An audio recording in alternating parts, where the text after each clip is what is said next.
Socialism is really capitalism. Because America's becoming a socialist country. It's a communist country today. Well, one of the things they told me was that he was at the house one night, and he would talk, and he started laughing. He said, "Aaron, what do you think women's liberation was about?" And I said, I had pretty conventional thinking about it at that point. I said, I think it's about women having the right to work, getting equal pay with men, just like they won the right to vote.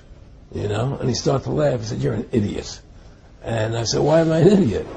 He said, let me tell you what that was about. We, the Rockefellers, funded that. We funded women's lib, you know? And we're the ones who got all over the newspapers and television, the Rockefeller Foundation.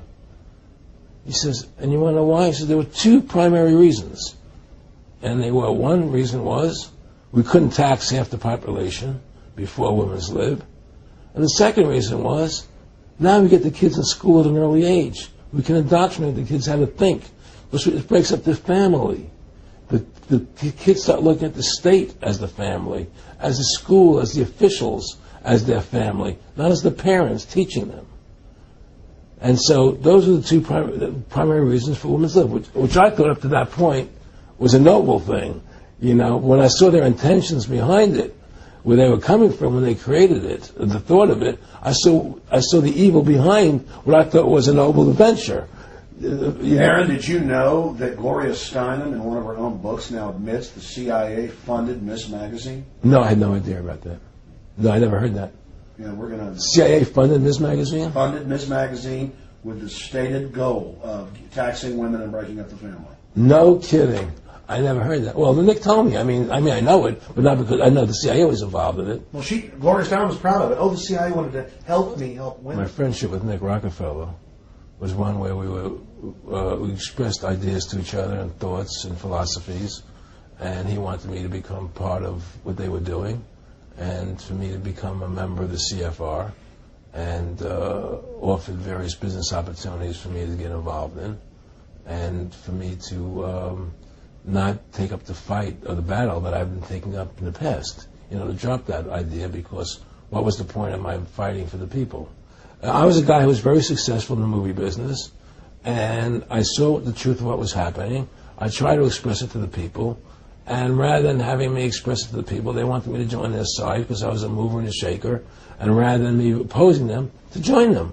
It was real simple, and he tried to recruit me into that situation, and I didn't go for it.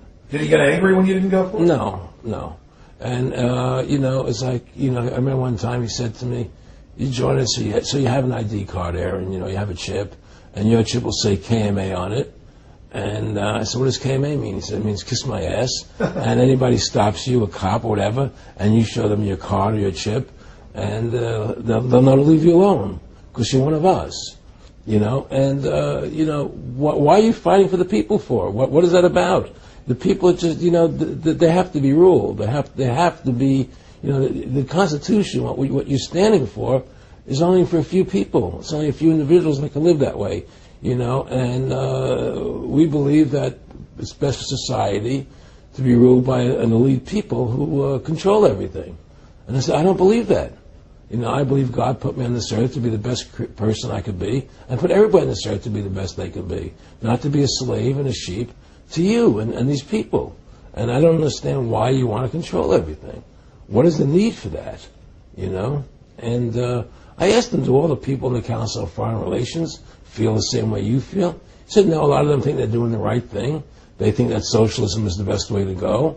They think that, you know, that they're doing the right thing. But the people at the top, they all know the truth of what's happening. And that's what it is. So it's compartmentalized within the elite structure as well. Of course it is. Of course it is. I mean, all the people that are in the CFR, was that 2,000-3,000 people, if you go to, like, Dan Rather, they don't know what's going on. They join the CFR because it's prestigious. They think it's good for business, it's good for this. You know, they don't know what's really happening. You know, the evil that comes out of it, that's emanating out of it. You know, and to me, you know, the biggest evil is what's happening right now, because what happened on 9/11 is a phony, you know, and we've never learned the truth about 9/11. That's the question I wanted to follow up on. He tells you 11 months before there's going to be an event, all this is going to happen. What did you think on the morning of 9/11? Where were you, and did you think about Nick Rockefeller and what he had told you when you saw those towers fall? No, I was actually in Tahiti when 9/11 happened, and I got a call from my son. And my son said, the Twin Towers, they were just attacked, and they were falling down or something. So what are you talking? I was in Tahiti, I was asleep. And he says, yeah, they were hit by a plane, and so where I lived, where I was in Tahiti, there was no television, so I had to run around the other side of the island to a hotel where they had, and it was all on television, and that's when I first saw the stuff on TV about it.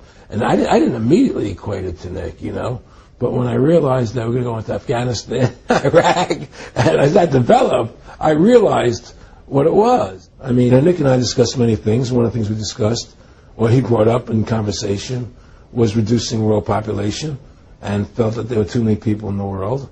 In a way, I agree. There are too many people in the world, but I don't think I have the authority to say who's going to die and who's not going to die, But they felt that they wanted to reduce world population, and he felt that it should be reduced by half. He even mentioned to me once they were having a real problem trying to solve the Israel-Palestinian problem.